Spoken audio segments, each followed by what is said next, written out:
estabas hablando? Yo no sé de qué, no lo recuerdo. Pero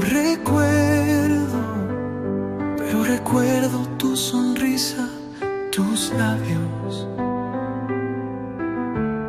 Te comentaba problemas, no sé qué problemas, pero decías ven, abrázame, y yo me cobijaba en ti. Eran días en que vivía en tu sonrisa, te veía y la miraba de frente y de soslayo. Tú no te dabas cuenta, pero cuando te ibas, ella se quedaba conmigo. Y en la noche todo en mis sueños tenía el candor de tus labios, de ese cielo. Ahora que estás lejos, recuerdo tu sonrisa y me pregunto cómo es posible ir viajando por el mundo con esa maleta de inocencia.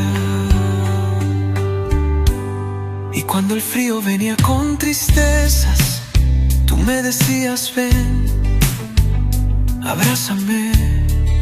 Y yo me preguntaba cómo uno podía enfrentarse a tanta pena con abrazos. Pero tú decías y decías ven, abrázame.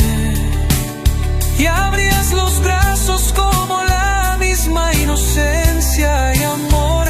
Yo no sé cómo, pero se iban como humo los problemas.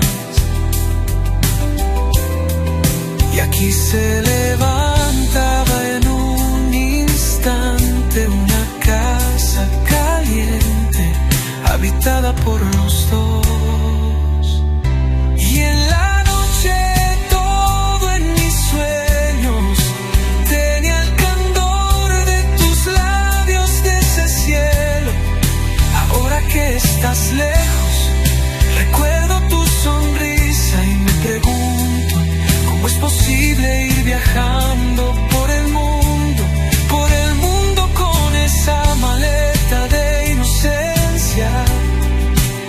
Y cuando el frío venía con tristezas, tú me decías ven, tú me decías